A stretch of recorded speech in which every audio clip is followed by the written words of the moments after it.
This is Kini News and I'm your host Prasad. Here are your top stories for today. Malaysian politics reminds me a lot of that children's party game, musical chairs. One day you're sitting here, next you're scrambling to find a new place to sit. Idris Haron, the man responsible for the fall of the BN-led Malacca state government, now has his eyes on Pakatan Harapan. Following his sacking from Umno, Idris said though he is still independent, Harapan is one option. Idris also appeared to be offering himself as a chief minister candidate for the coalition in the upcoming state election. The incumbent Sungai Udang Assembly Person and former Malacca chief minister led 3 other state lawmakers in withdrawing support for the BN-led state government. He even expressed willingness to let Harapan take the lead after securing support to form a new government. However, his dreams were crushed after Malacca Governor Muhammad Ali Rustam dissolved the state legislative assembly. Since then, Idris has even been seen meeting Harapan chief Anwar Ibrahim. Ever had an idea that sounds brilliant in your head?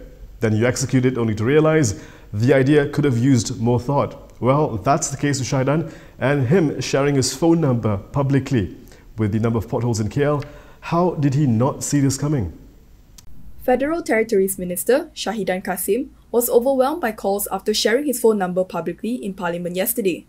After receiving hundreds of calls, Shahidan urged the public to send him a text message instead to report potholes. Yesterday in Parliament, Shahidan gave out his phone number and promised to act on any road damage in Kuala Lumpur within 24 hours. He also shared the phone numbers of his deputy, Jalaluddin Alias, and Kuala Lumpur Mayor Mahadi Chenga. So, if you see any potholes around, feel free to text the following numbers: Shahidan at 019-454-5111 or Jalaluddin at 019-652-4444 and lastly, Mahadi at 016-206-8883. Some exciting news for our friends in Sarawak. Wan Junaidi is set to table a bill which could change a lot for the state. The Malaysia Agreement 1963 could finally be acknowledged in the Federal Constitution. However, this will depend on whether de facto law minister Wan Junaidi Tuanku Jaafar's bill to amend the Federal Constitution is passed. The bill will seek to redefine the meaning of the Federation by amending Article 160(2). Article 160(2) is a glossary of several expressions used in the Constitution. One such expression in the Federation, which is defined as the Federation established under the Federation of Malaya Agreement 1957. He also proposes the introduction of a new clause that will allow Sarawak's laws to determine the definition of native. As for the contentious Article 1(2), Wan Junaidi told MPs that it will be restored to its pre-1976 form to provide distinctions on states. The former Malacca state reps who withdraw their support for the state government are allegedly not being treated so nicely by the current caretaker government.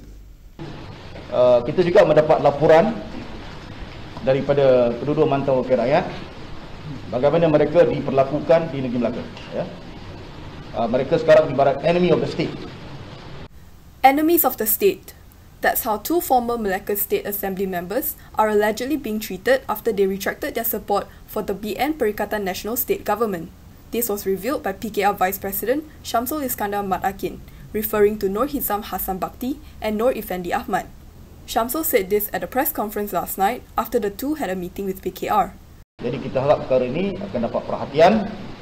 Tentunya saya harap juga Ketua Seusaha Negara dapat meliti arahan-arahan di peringkat negeri ini supaya jangan ada arahan-arahan yang membuli dan menghukum dan tidak bertindak secara adil terutamanya kepada mantan Exco dan juga mantan Wakil Rakyat. According to Nur Hizam, the caretaker state government had ordered them to cease using any state government facilities.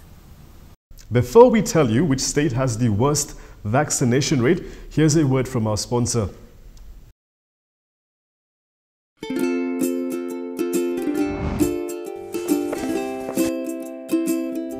Shellfish, red meat, and beer.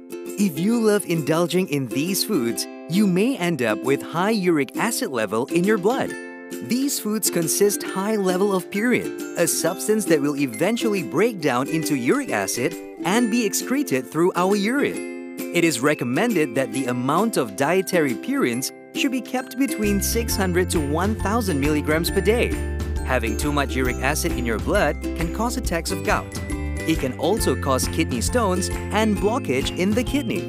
The crystallization of the excessive uric acid in your blood can be eased by reducing purine-rich food to only 100 to 150 milligrams daily, maintaining a healthy lifestyle, and consuming urinary alkalinizer like Ural. It consists of sodium bicarbonate, citric acid, and sodium citrate that increases the urinary pH and solubility of uric acid to prevent crystallization. Best of all, it's lemon-flavored and sugar-free. Ural, effective urinary alkalinizer. Neutralize your uric acid problem now.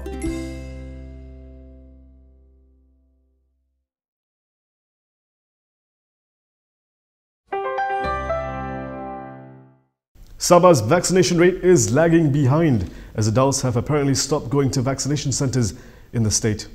All states in Malaysia are expected to surpass 80% vaccination rate for its adult population in October. All states except one, Sabah. Health Minister Khairy Jamaluddin said Sabah has only vaccinated 63 of its adult population. Dan saya pun telah berhubung dengan pengarah kesihatan negeri untuk pertingkatkan lagi program outreach. Sebab kita dapati bahawa di Sabah, saya dapat laporan, yang datang ke PPV dah tak ramai dah. Yang datang ke PPV hampir dari segi dewasa dah tak ramai pergi ke PPV. So sebab itu di Sabah kita kena usahakan dan sumber yang ada pada kita, resources yang ada pada kita mesti digunakan untuk menggerakkan program outreach. As of yesterday, 89.1% of the adult population in the country have completed their COVID-19 vaccination.